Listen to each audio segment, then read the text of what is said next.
This is Daily Armenia, ＳիվiլՆեթ's daily news digest. Here's what's making headlines in Armenia today.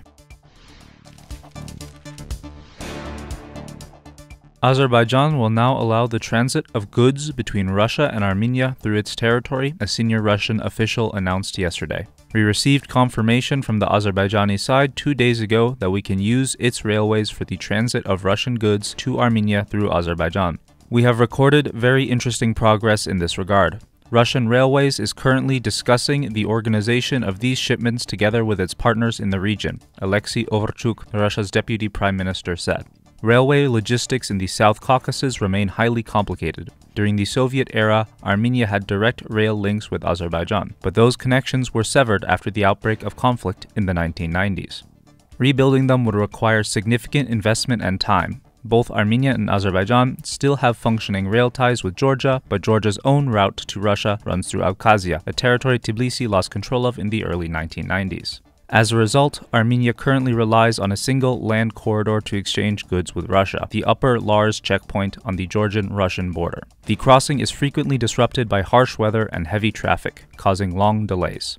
While Russia is Armenia's main trading partner, Moscow has repeatedly used arbitrary import restrictions as political pressure, temporarily blocking Armenian products. In recent weeks, Armenian truck drivers have faced additional challenges due to tighter Russian migration rules.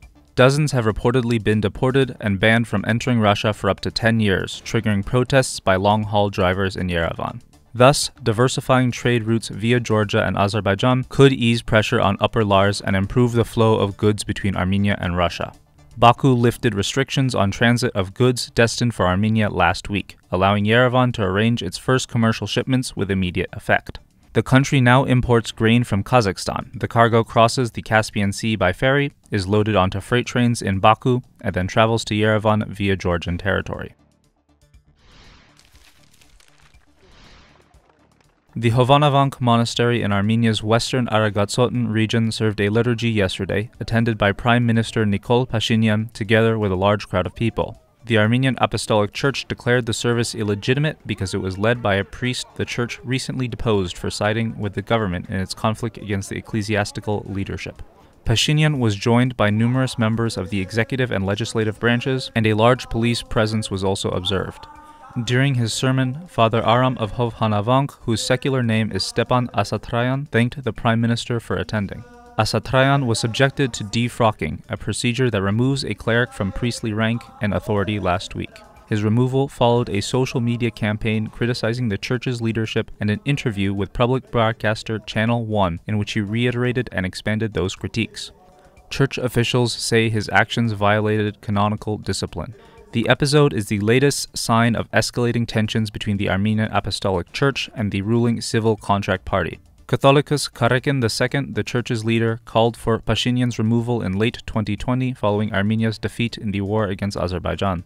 While Pashinyan temporarily stepped down, his party won the snap election that followed and now seeks Karakin II's own ouster. Earlier this month, police arrested the regional church leader of Aragatsotn, Bishop Mikritish Prosyan, who is the Catholicos' nephew, on charges of coercing clergy to participate in anti-government protests, an offense punishable by up to 5 years in prison. Prosyan joined 2 other regional church figures, Archbishops Bagrat Galstanyan and Mikhail Ajapayan, in custody. Ajapayan was found guilty of inciting violent change of government earlier this month and sentenced to 2 years in prison, while the trial of Galstanyan, accused of plotting an armed coup and a terrorist act, remains underway. In other news concerning the church, Armenia's parliament adopted several bills today, including legislation cutting public funding for Shohakat, the church's nationwide television channel. The bill's authors claim the move addresses inefficient spending, while civil society groups have warned the change is politically motivated and could endanger the broadcaster's future. The amendment leaves only 2 publicly funded television channels in Armenia, both secular. In a separate vote, lawmakers also approved a bill easing income declaration rules for Armenian nationals. For the first time, the majority of citizens were required to submit income declarations for 2024, with a deadline set for November 1st. As the date neared, it emerged that the requirement was highly unpopular. Only about 20% of those obliged to file had done so. Failure to submit a declaration results in a warning and then a small fine of roughly $13 for repeated non-compliance. Seeing widespread reluctance, Senior MP Babken Tunyan introduced a proposal adopted today that exempts individuals whose income comes solely from registered employment. That category includes most Armenians. If you are unsure whether you need to file an income declaration or how to do so, you can use CivilNet's step-by-step guide linked in this video's description. And as always, please follow CivilNet for the latest news and independent reporting from our contributors on the ground here in Armenia.